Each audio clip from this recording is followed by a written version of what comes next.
Retail and hospitality is changing, with often complex and fragmented systems combined with large volumes of customer data for businesses to make sense of.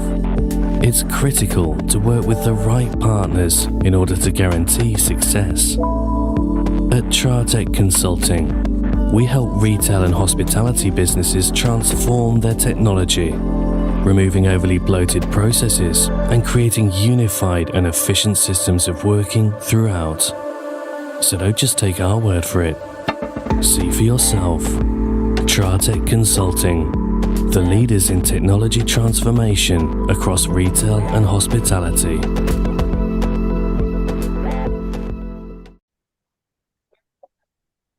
Hello, welcome to the All Things Borough podcast, the official podcast for Farnborough Football Club and sponsored by Tratec Consulting. Tratec takes your business visions and turns them into innovative reality. Good evening, everybody, and welcome to the podcast, and thanks for watching on YouTube. I'm Alan, as normal, and I'm joined by Simon. Simon, how are you doing this evening?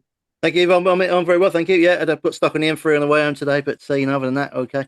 I'm at the office this week, wasting my time as usual. So keeping out of the way. Keeping out of the way. Happy days. I'm at Southampton tomorrow, and then we've got the big game Saturday. Unfortunately, I can't attend. I've got my little boy, but I'll be watching on the telly. So which is nice via the red button, obviously. Yeah, obviously, yeah. But look, we'll start before we bring Mark in.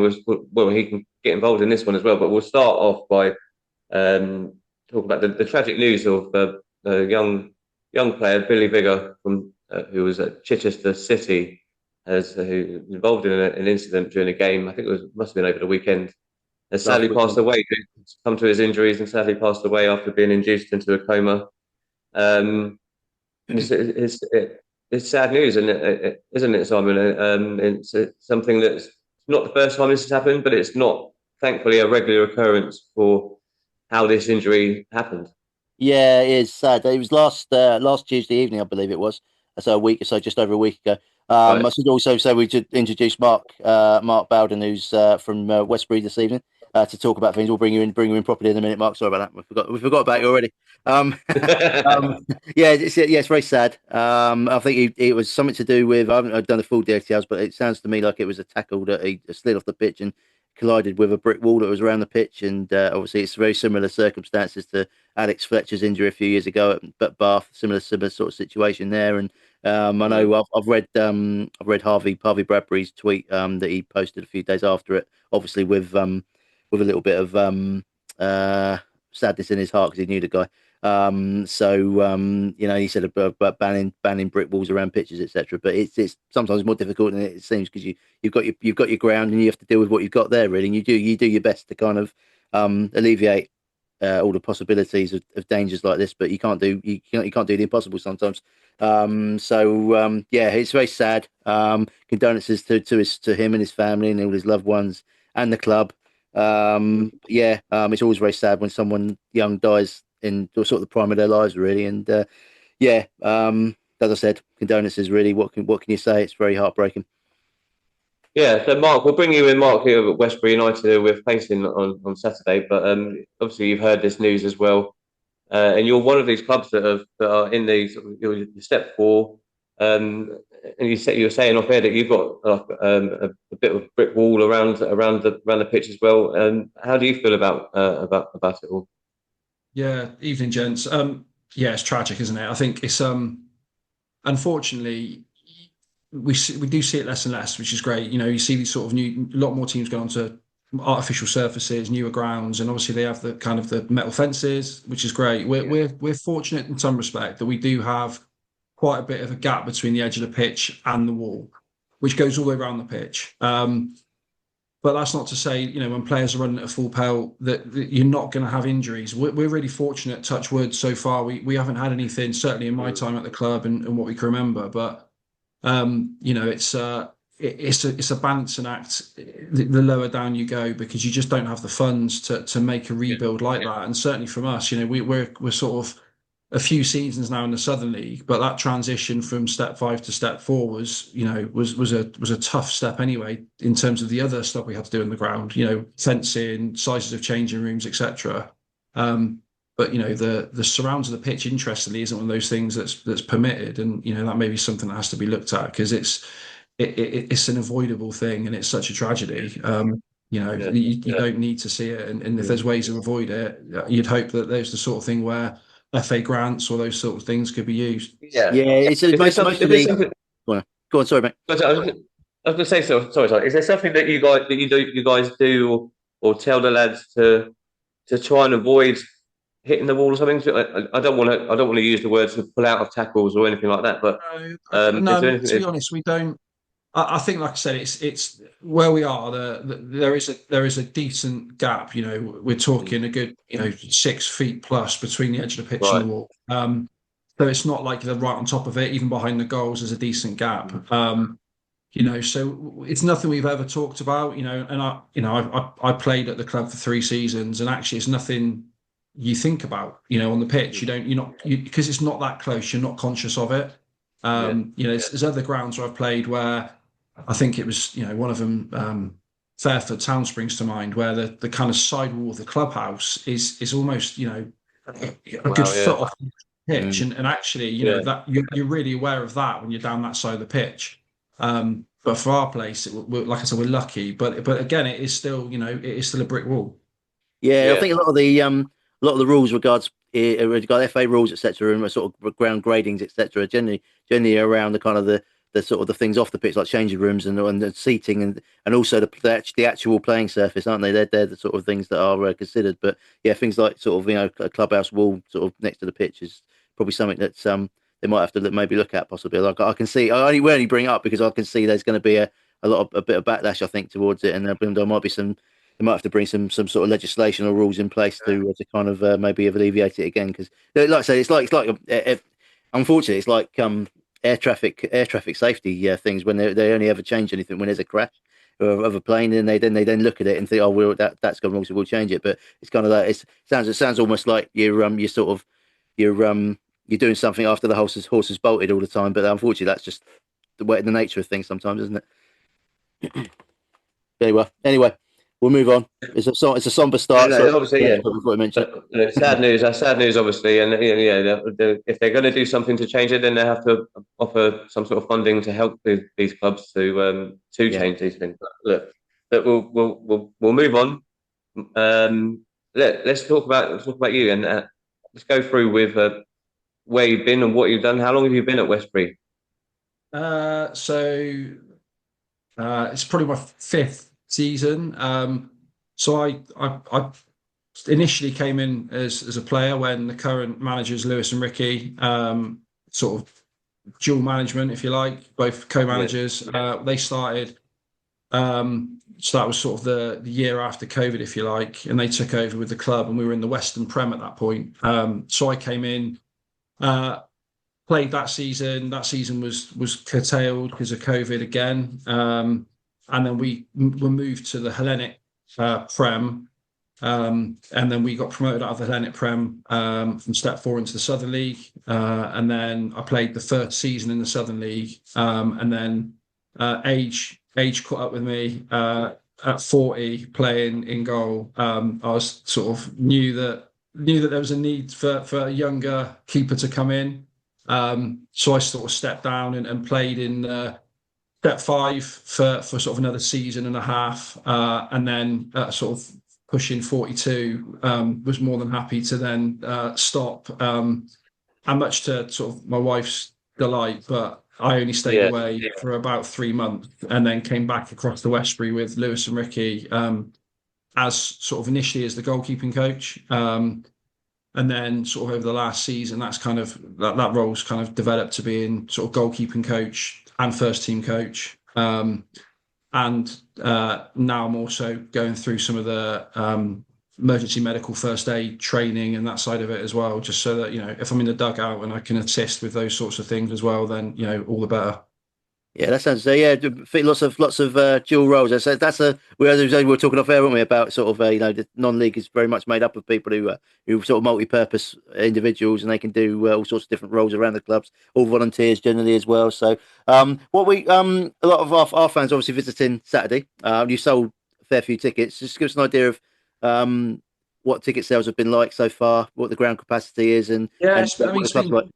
it's been great. I mean, obviously we, our kind of our result in the last round, beating step 2 opposition Oxford City, and the way we did it 2-0 down, got goal just before half time, and then in the second half it was a really evenly matched game, and we managed to take our chances and scored the winner really late on. I think it's sort of that fairy tale of a late winner, and the way that what that does to people is fantastic. And we had a decent crowd, but sort of Oxford, whilst it's a huge fixture for us, a couple of leagues up, and they didn't bring that many fans, but we still had a big local crowd. And there's been a real buzz this season with some of our performances and the way we've been playing, and real sort of feeling that the community's coming together. And this now, to get another step 2 team, to get another home draw, and to then obviously get the news that the game will be on the BBC. We've seen, I think, we've had the clubhouse has been open every night this week, and on Monday and Tuesday night they were queuing out of the ground to get in and get tickets. So I don't know how many have been sold, but I do know that, that every time I've gone down, and certainly last night when we were training, there was a steady flow of people coming in just for the advance tickets. And clearly we don't know, what we'd get on the gate on the day either. So it's that kind of that guessing, balancing act, making sure that the club's ready to receive, however many fans come. And what I would say is that the work behind the scenes from the bar staff, from Laura and Simon, who kind of run our hospitality side of the club, and the supporters club, Matt, Stewie, they're working every night this week, through the days, taking days off to make sure the club's ready. And what we have got as well is a kind of a group of retired, as in from work, not from football, retired sort of ex-players and club members that every week come together, call themselves the cleanup gang, and they kind of spend the morning down at the club and tinker about, paint stuff, fix stuff up, make it so it's right. And like I said, that's it for us. It's about certainly from the players' side of it and how we look at it as a club. It's kind of the analogy would be a hire car. That you don't really look after a hire car because it's not yours, but as soon as it's your own car, you don't drive it the same. And for us, it's about ownership. The club, the people. You take care of it, and absolutely everyone's buying into that now. And this week in particular, people are coming together to make sure that even before we think about the football on Saturday, the occasion is befitting of the effort and the passion that people have for the club. Yeah, I think current sales. I think, to say current sales. Last time I looked, it was about. I think he sold about 800 tickets, which is pretty good. And we had an allocation. By sort of Monday evening, I think we'd already sold at half our allocation by Monday. So so I'm hopefully a bit over 900 in the ground, which is good. Yeah. What's the capacity of your ground? Well, if we're talking seats, just a couple of hundred in terms, we've got the kind of step 4 tick in the box for the amount of seats we need to have around the ground. I think what the guys will find when they come to Meadow Lane, as it was known, but now Platinum Hyundai Park or Hyundai. We'll go with Meadow Lane. I like the old grounds. Meadow Lane, the old ground names. Yeah. It's what we've got. It's a football pitch in the middle of houses in the town. So you're limited what you can do in terms of building up and building out, and like I said, that transition from step 5 to 4, we had to get a fencing around the pitch. We had to put in some new referees, changing facilities, bringing a new stand, all those sorts of things. We've done it within the space we've got. And again, we've got a couple of small stands, a kind of stand for people to stand under, not to sit, and there's different things around the ground that make it what it is. So like one of our oldest stand next to the clubhouse is named after a gentleman, Roy Dutchman, who was a part of the club for years, used to come across in his spare time and dedicated his time to keeping the club going. And he passed away, unfortunately, a few years ago. So at the back of that stands a picture of him and a plaque. Then we've got another stand that's sort of given to our honorary president, who's still around and part of the cleanup gang. So it's like I said, you're not going to walk into the ground as you would at your place and have all these seats and a great view. You'll get that, that feeling of everyone being kind of behind the wall, as we were talking. Yeah.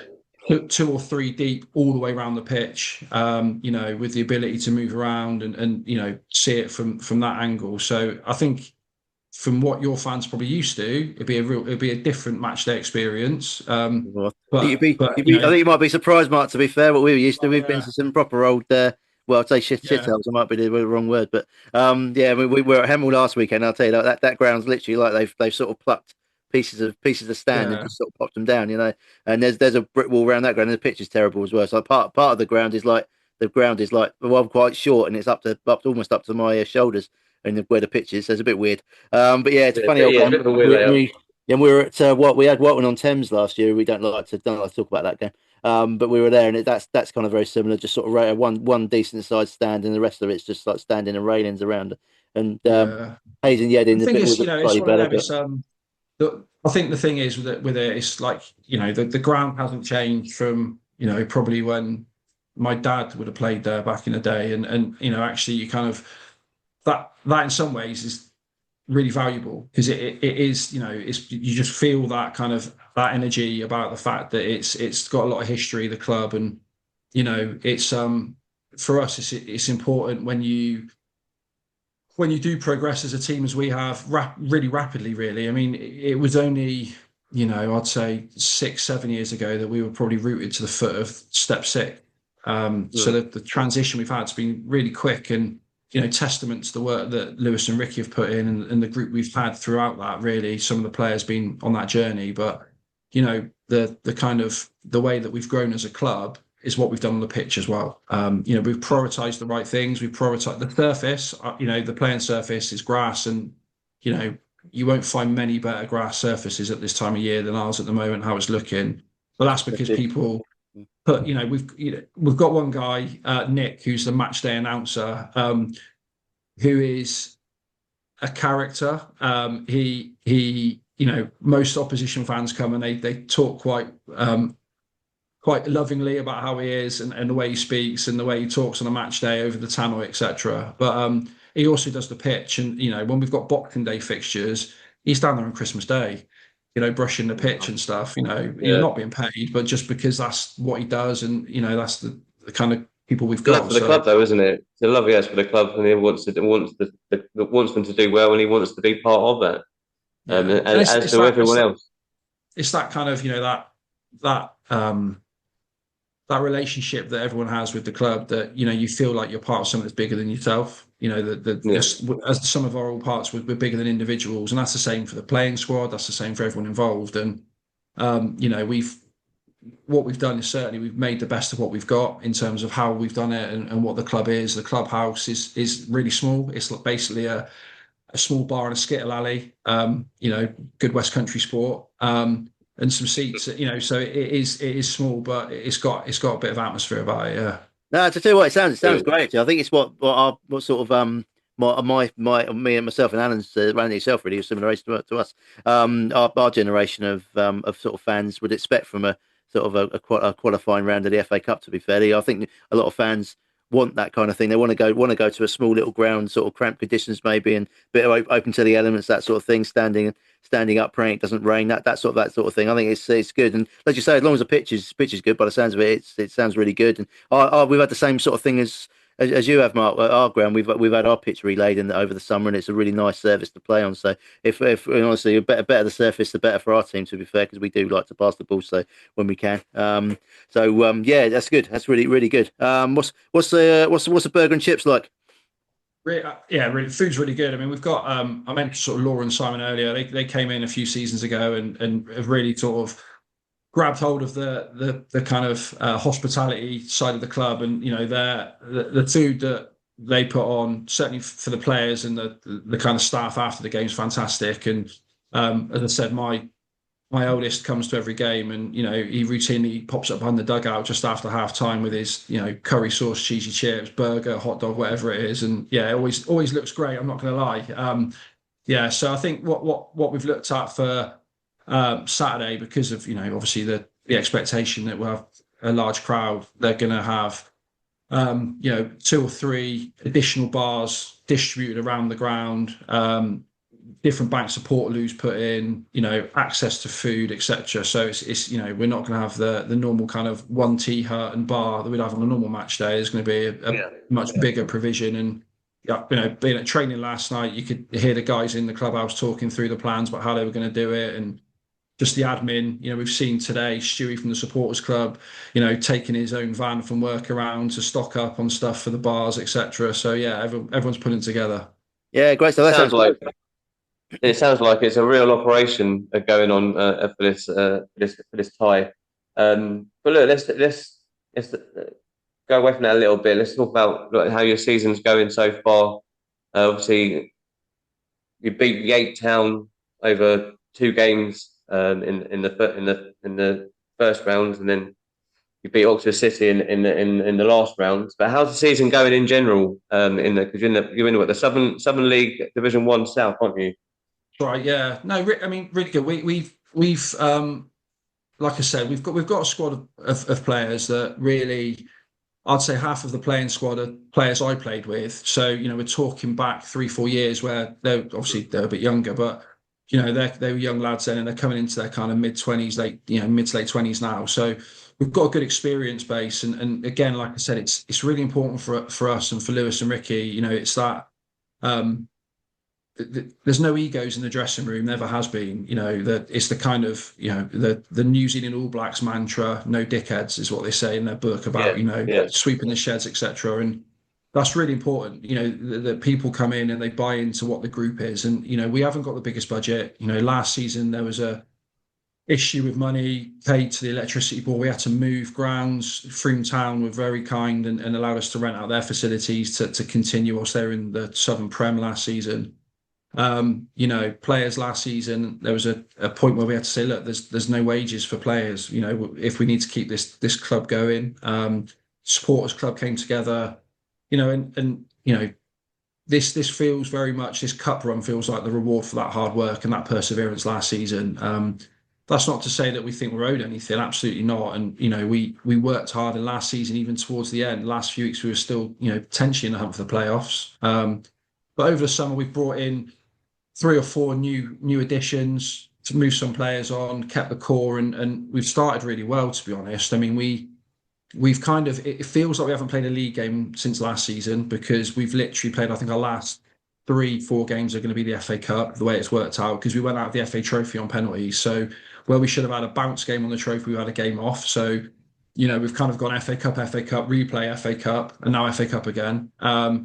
So yeah, we've done well in the league. We've the kind of the game we lost against Frome. We obviously came down last season. Local rivalry, was a really competitive game, to be honest. They kind of had a bit of a smash and grab and took 3 points when really we had a lot of chances. And what I'd say is this cup run for us has been really good, because we've got a lot of young lads in, and actually beating teams in your own league, beating teams from leagues below is fine. But when you can go and compete with Yate, and in the first game against Yate, we conceded late on, and that was a real sickener because it went straight to the replay. And actually, the easiest thing would have been to have gone on the replay and been rolled over, because we'd have been dejected. They're a better team, they're in the league above, etc. And we went and they took us to extra time, and we won in extra time. And that, from our perspective, was the biggest takeaway, was the character the lads have got to go and do that. And we knew by that point Oxford City was the tie, so there was obviously a carrot there for us. And actually, getting that tie and the manner that tie was played, and again, it's that belief, that confidence. We came off after 45 minutes 2-1 down, and didn't feel like we weren't in the game. Didn't actually feel like this wasn't there for us to win. We hadn't been played off the pitch. We hadn't been second to everything. We'd been playing well, and actually you could see the boys at halftime thinking, well, we've got 45 minutes here and we're right in this game. And the only place it kind of shows with a lot of these teams is the depth they can bring in off the bench. We've had some injuries, and actually now we're getting to the point where injuries aren't actually an issue for us. So the headache for Lewis and Ricky, and I'll let them make those decisions, because if they want my opinion, I'll give it to them, but they're the ones that can make those hard decisions on Saturday about what that team looks like mention Yeah. who isn't. It's a tough decision right now. All the lads are really at it. Yeah, I mean, it's that's opposite to us because injuries are our problem really. I don't know if you know. I was going to sort of give you a bit of a quiz about Farnborough. See if you can answer some questions about some of our players and if you know anybody and what sort of setup and etc. we've got. But yeah, we've had a few injuries, especially in midfield. I mean, well, it's not a secret. We're not going to have Aaron Cole playing or Billy Clifford this weekend. They're both injured.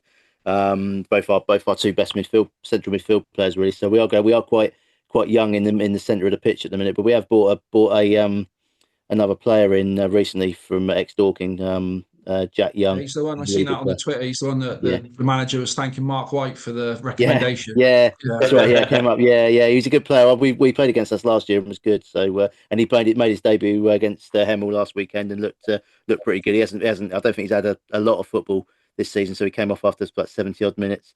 But he looked quite good. And obviously we've got the three strikers up top with Rax and Dom and Mason Bloomfield up top. They're sort of starting to.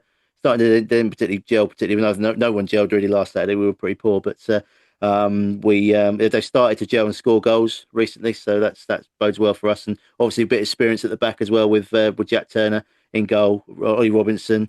Just skipper, isn't he? So Yeah, keeper. Ollie is, yeah, but Jack's was That was vice captain. Saturday. Yeah. Yeah, That was Ollie's Saturday, been yeah. on the bench. Ollie's had a few little niggles the last few weeks, so I think he's resting up for the big game against Westbury. He said on Saturday, so we've keeping him fresh. He said, so yeah. What about your team? Is any players that the Borough fans should look out for? Obviously, you're going to write some notes down. Without giving away too many secrets, what Yeah. can Farnborough expect from your As I lot? say, we should rename this podcast the Spencer Scouting Mission, but we won't. Yeah, well, I mean, what I would say is you've got, like I said, you've got Lewis Port and Ricky Holbert, the two managers, and myself, and all three of us are still signed on. So you could be seeing all three of us in action. I did wonder actually because I looked on the club website and you are down in the team as a keeper. Yeah, I am. Yeah, but so is Lewis, the other. I saw that as well. manager. Yeah, Ricky's also signed on as a centre forward, and we have had games where all three of us have been part of the squad, and we've had games where obviously there's not been any instance where me and Lewis have played, both being keepers, and he's although he doesn't look it, he's a little bit younger than me, but you've certainly had games where I've played and Ricky's played, and back in the day, and Lewis is kind of doing it. So yeah, but no, not anticipating any of us will feature. I think from our perspective, like I said, we've got a real headache. Lewis and Ricky have, and we've kind of been discussing this because what we've done this season is we've had games where we've probably played. We think about the Yate game, we've played 4 formations in one game because obviously as the game's changed and they brought players on and we've had players tire. We've kind of gone, well, actually, we need to change our shape now to change that threat or to deal with something. And credit to the lads, we're, try as you may to kind of get that side of the game into them. We've only got them for 1 or 2 nights a week and a Saturday. So getting that technical side of it across can be tough and challenging, but they've adapted to it really well. And that's great because it gives us options, but it also gives us headaches because, we've got, our skipper Ryan Bowl is our left back. But he's 6'5" plus. He's a hell of a unit. But he last season he's probably played every position on the pitch, and he's one of those players.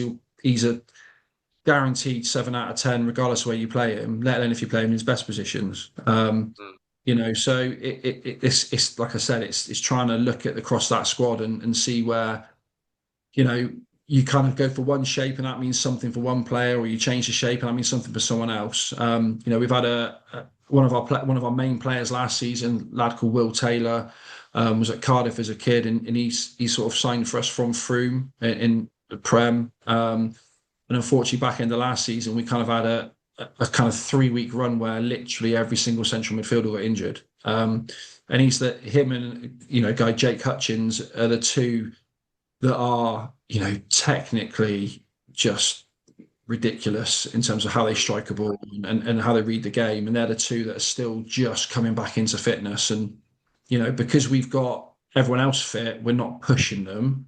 But again, it's for games like Saturday, you'd be looking at it thinking, that when you've got the experience sometimes on the pitch as well as the ability, it makes a big difference. But like I said, some of these lads now that probably still think of themselves as the younger players, you have to have a conversation and say, well, no, actually, you're not anymore. You're the experienced players now. And, there's a time where you need to step up and grow into that role. And some of them are really doing that really well this season.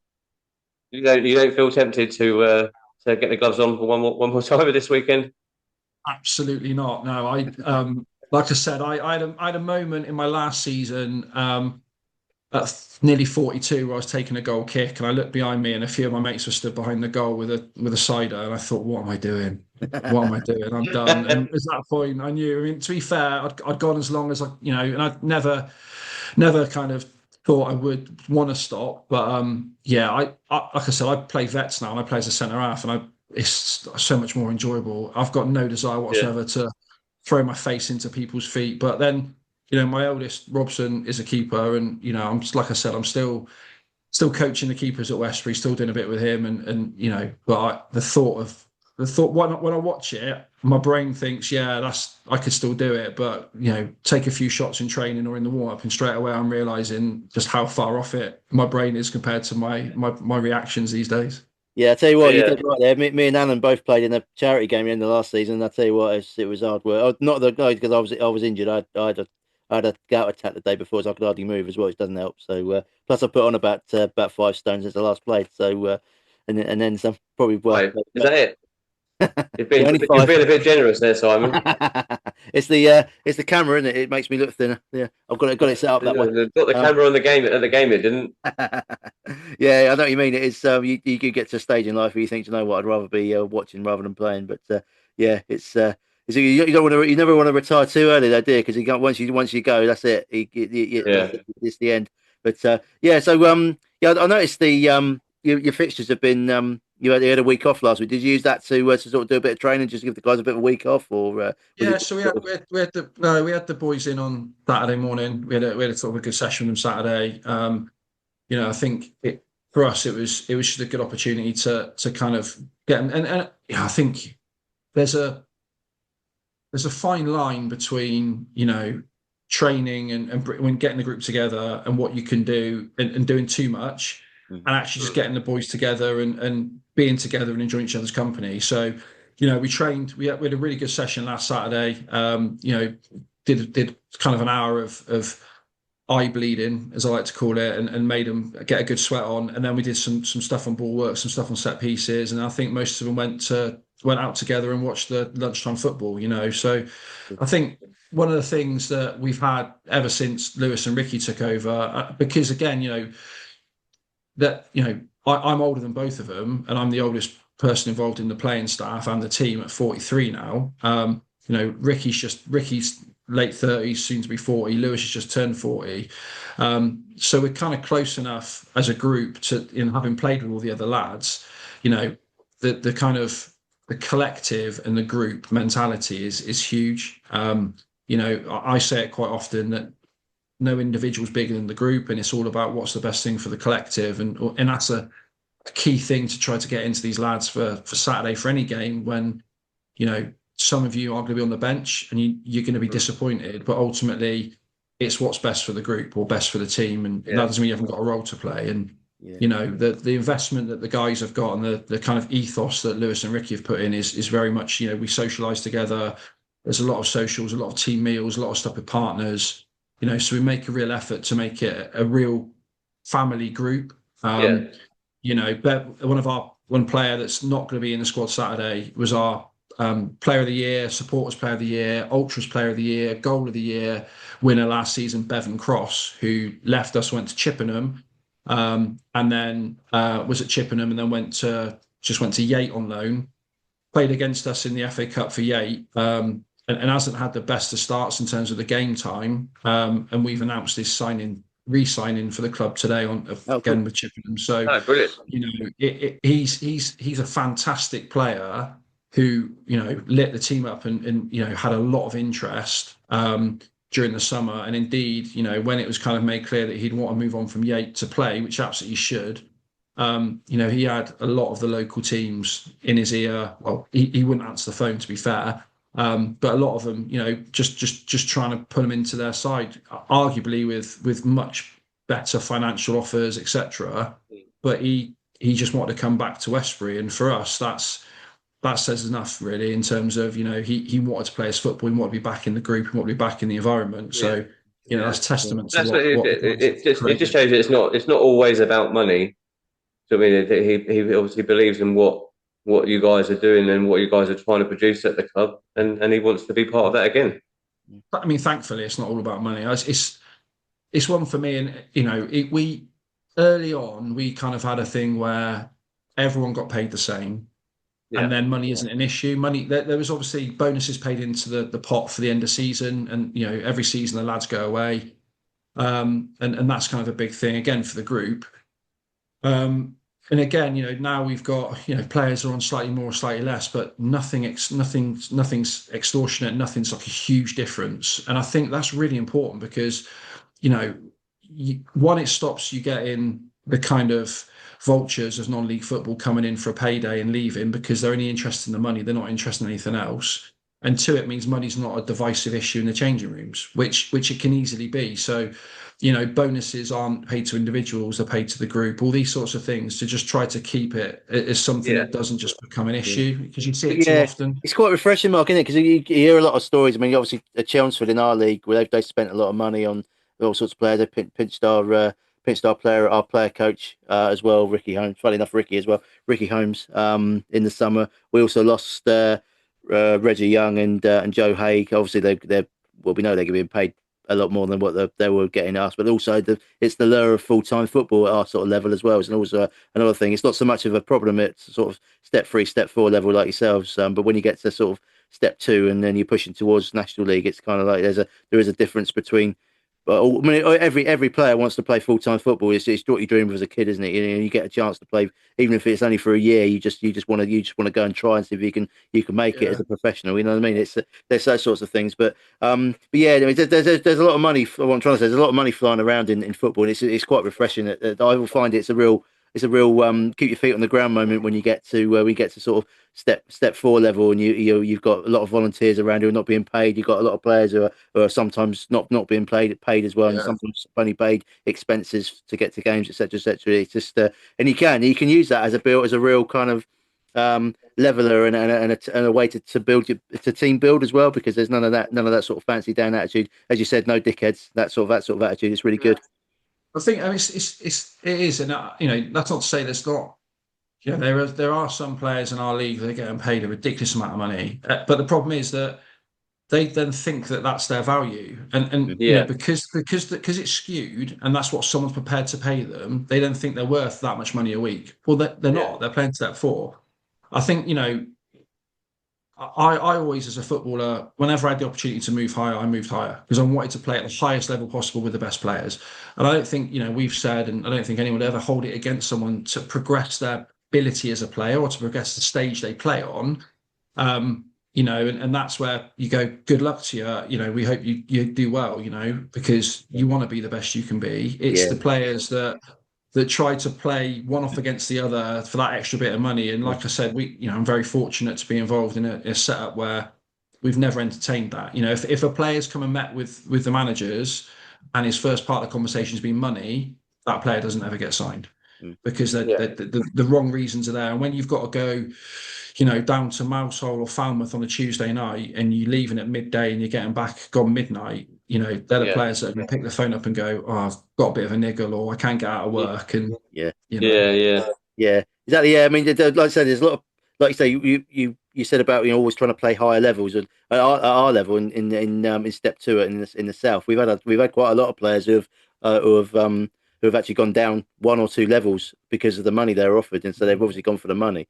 Obviously, that's probably not the only factor. But you pick people like Andy Carroll, for example. He could have played league football certainly, or National League. But he's at Dagenham. You've got Lowell. I think Lowell Taylor's signed from. I saw that. Yeah, he's at Chelmsford, and he came from Colchester at step 2 level. I mean, you say the money would be the single thing that you would think of that it's been the factor in that transfer, which is the same really. But like I said, I always think your football career is short, and you have to try try and play the highest you can as early as you can, really. And when you get a chance to play at a level or keep yourself at the same level, you should do it, really. And because the money's temporary, it doesn't last, So it's yeah. I agree with you. It is it's a shame, I think, but sometimes it is just the way it is. And I sometimes think, well, a lot of agents have got a lot to answer for because they can sometimes advise their players wrongly, and they're looking for the biggest amount of paycheck rather than the actual the player's career and the best sort of course of action for that player. I think sometimes, but there we go. I don't think you got too many player agents at your level, though, do you? They maybe some dads maybe getting Well, I involved. think you'd be surprised. I think you'd be surprised, Simon. Yeah, probably would be. Yeah, there's a few knocking about. Yeah, Is there? honestly, there's a few players that It's got an mental, agent, isn't it? or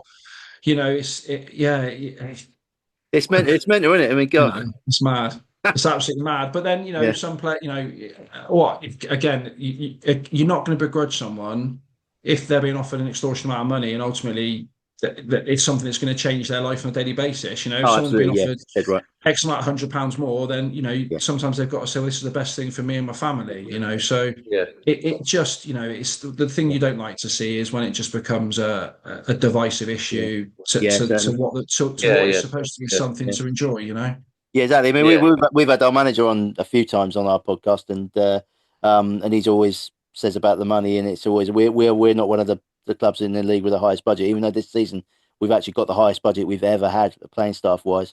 And we have brought in some really, really good players. I'd say fantastic players for the level. I'd say there's some real good ones. We haven't had the best of starts, to be honest. We've got a few factors involved there. But Spencer's always said, we tried to bid for this player and this player, and we were just blown out the park financially. And so we've had players who have agreed. We've agreed the deal pretty much, and then at the last minute, someone's come in for them, and they've said, "I really can't. I've had to take the offer there because it's life changing for me. You know what I mean? It'll change my life." So and they offer, sometimes they offer, 2 or 3 year contracts as well at this level, which is unheard of, really. Well, 2 years ago it was unheard of, wasn't it? So yeah, you can understand the player, because it is life. Then they've got families to think about. A lot of people have got young families as well, and they've got to think about that. So there's always factors, but I always think it's a shame when the player's thinking about their pocket sometimes rather than their actual playing career and trying to play at the best level they can. I think it's a bit of a shame, but there we are.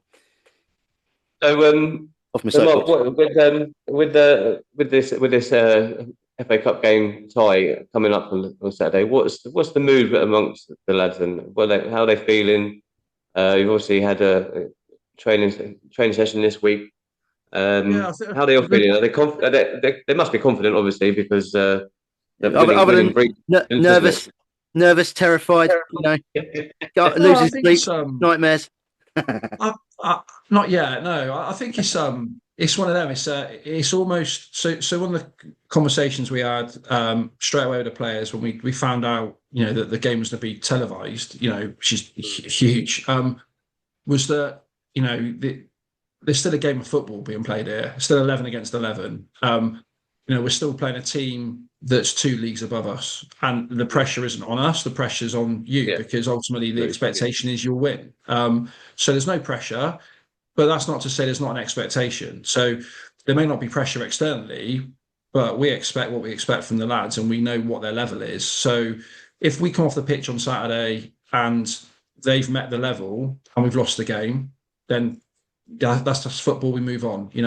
That's the difference in levels. But if we don't come off the pitch having met our level, then we'll be disappointed, and we can't afford to be disappointed with these sorts of opportunities. So I think, we made the point. There's going to be a lot of stuff this week. There has been. We've had, the BBC, going to lads' works for interviews and background pieces about the thing. We had the BBC at training last night.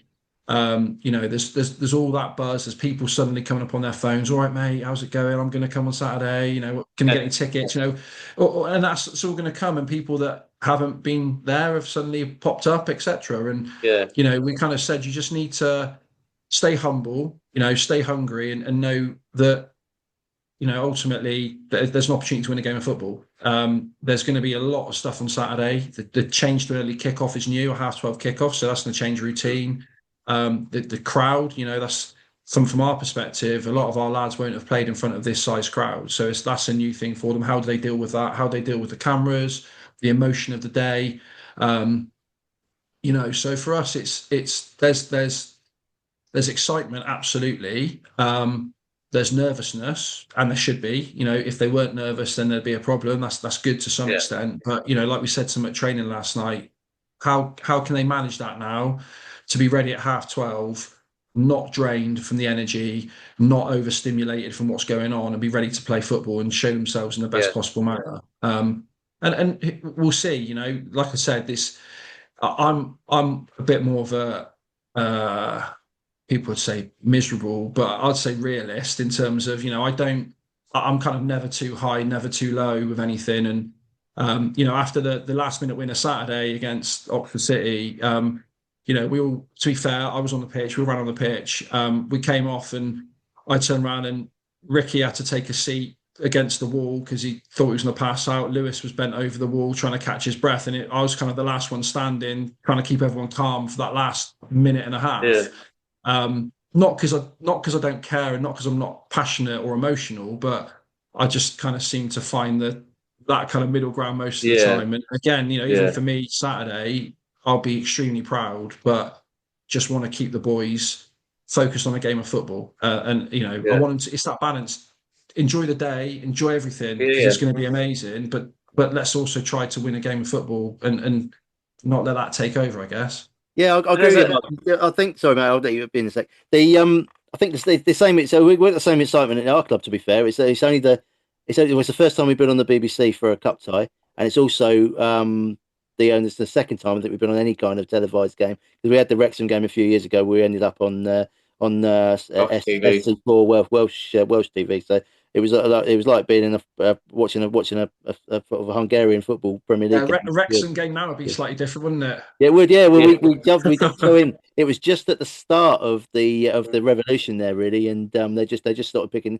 They were just sort of taken over only about 3 or 4 months previously, I think. So if they'd left it, they might have gone Farnborough rather than Wrexham, and God knows what would happen then. Yeah, exactly. Yeah, it's a shame we didn't get a home tie there, really, but there we are. And we were a bit gutted we didn't get it on TV, because we also played Sutton the previous round, and we played a normal Saturday 3 o'clock game. We won that game. We were a little bit disappointed we weren't on telly there, because it was right for an upset, to be honest with you, and it happened. So it's a shame. So the excitement is definitely the same. I'll say almost the same. It sounds like everyone's very excited at Westbury, but we're just as excited about the game, A, being on telly, and B, having a really, really important FA Cup FA Cup game, because it's going to be quite an important game for our season, because the way we started, I think there's a lot of our eggs are all sort of going into one basket now with this game. So that'll either be good news or bad news for you, because it obviously puts the pressure on us more, but also it's a game we really do need to win, I think. And a lot of the fans at the start of the season, there was 2 questionnaires went round, and we interviewed a few different people, and a lot of all the people we said we really, really want to get a good cup run going this year, because we haven't really had one since the last 3 years. We've been out first round, first or second qualifying round both times. So it's been a bit of a shame, really. But yeah, it's going to be an exciting match. I know a lot of our fans are excited about going down, even though it's a couple of hours on the coach. But we've got a coach going down, which is unusual for us. We normally got a little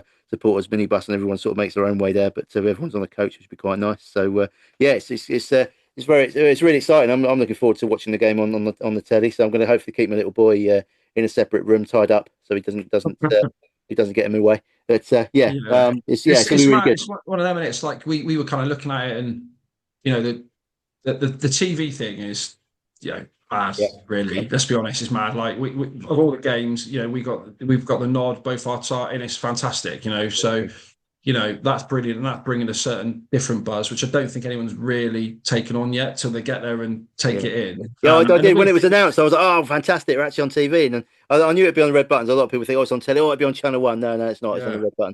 The early rounds are, but it's only when you get. But the weird thing is, like, you don't. Those of us that are there.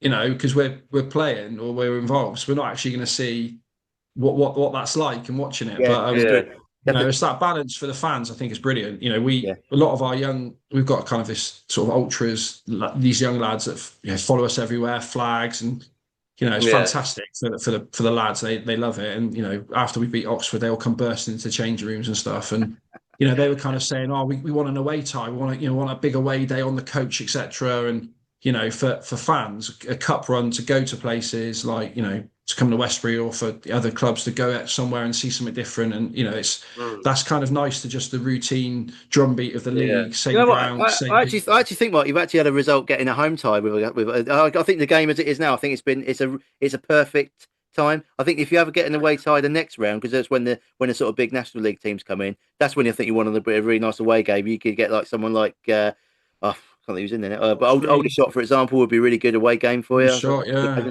long as you turn them over for us. And who else am I They thinking haven't of? beaten us yet, Simon. What are you talking about? Ah, They haven't beaten us yet. no, no, You're really pitching in for the next round. No, I'm just thinking ahead, thinking ahead. I'm just trying to make him dream, and I like to dash people's dreams. So But the club as a whole must be like from the top to from the chairman down all the way through. The excitement must be for them. It must be big because obviously you've got the TV cameras there, the financial benefits that come from this, not just the TV, but from potentially winning this round as well. What can that kind of money? Well, it's not. We're not talking in the hundreds of thousands, are we? But we're talking a No, good chunk of money for you for a step forward side like yourself. so I think, you know, like I said earlier, we last season we had a period where you know, we might have to get into the detail, but there was, you know, a bit of sort of financial mismanagement that went on at the club under previous individuals, and you know, we had a position where there was a certain amount of money owed to electrical company. I mean, it's online, but you know, we had to look at, well, you know, we can't pay players, you know, we can't play at home, we have to go and rent out facilities, you know, and we managed to get back at the end of last season back home to finish the season off. But, you know, even going into pre-season this year, there was a big question mark over what would our playing budget be, how would we move forward, and to go from that and you know, testament to the players, because, you know, Ricky and Lewis don't get paid, I don't get paid.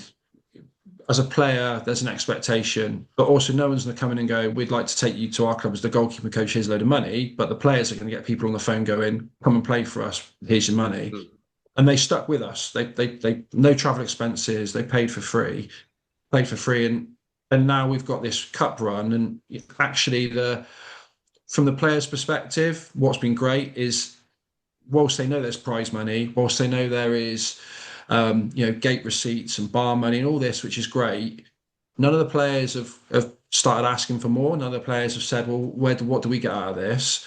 They fully understand this is about the club. And, you know, we've got from the chairman down through the committee, you know, through the supporters club, through the cleanup gang, all these individuals, you know, that I think what I would say is the best thing out of it financially is it's giving people the opportunity to just breathe, to step back, breathe, probably have a few more nights where they sleep well, and actually not be thinking, how do we do the best thing for this club and where do we have to take pain? And for us, that's if nothing else from this cup run, no matter how far we go, it stops Saturday, it carries on.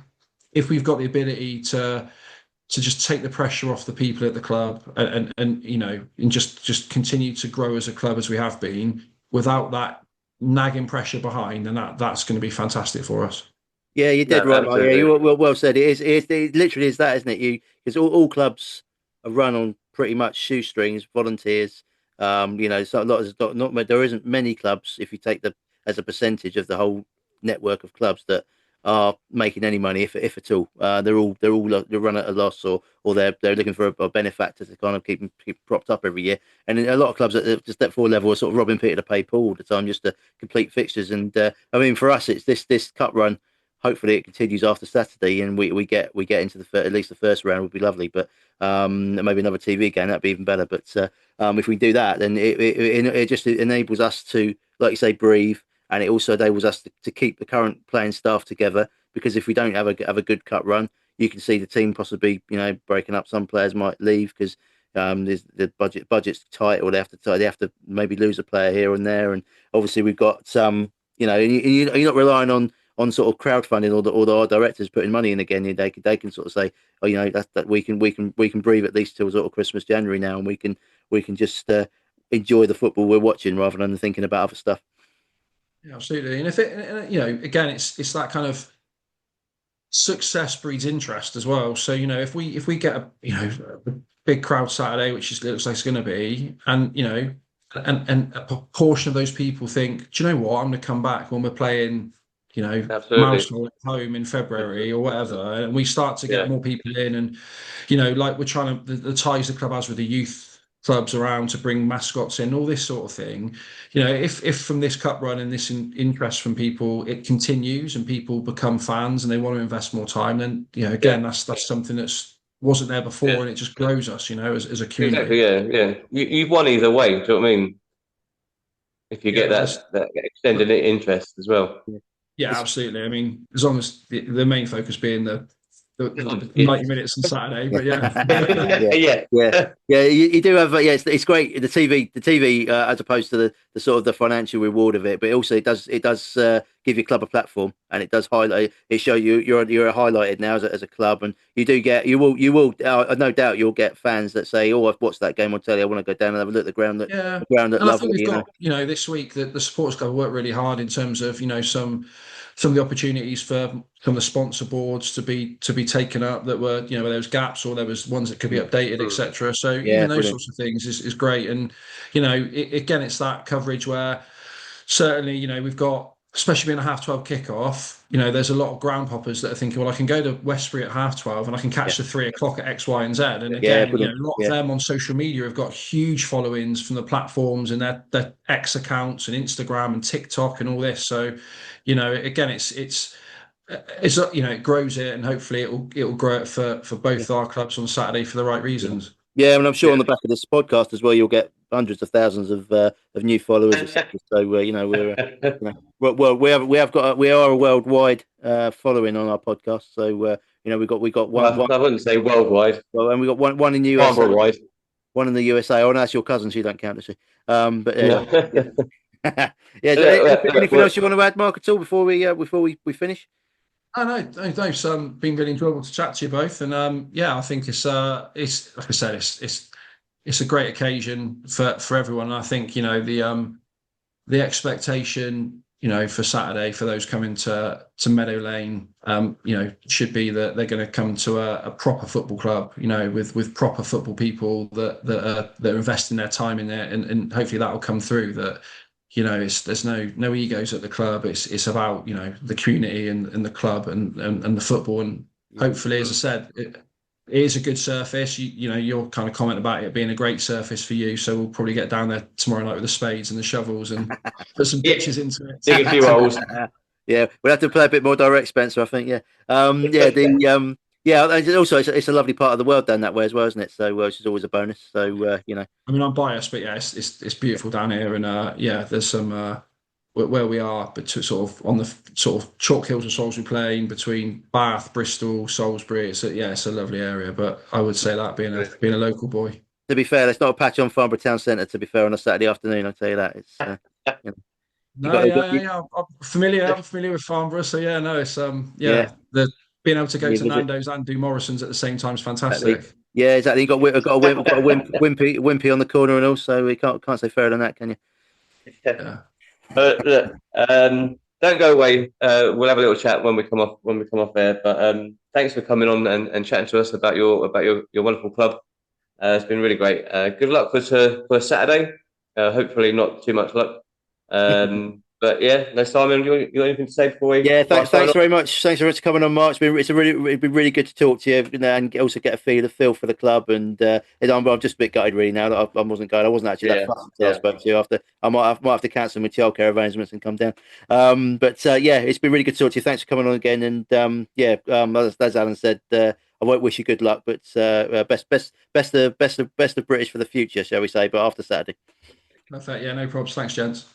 Cheers, Mark. Right, yeah. So, like I said, don't go away. This episode was sponsored by Chartec Consulting, taking your business visions and turning them into innovative reality. For more information, visit chartecconsulting.co.uk. Thanks again, everybody, for watching on YouTube. Don't forget to like and subscribe to the channel, and we will be back pretty soon with another podcast. See you all soon.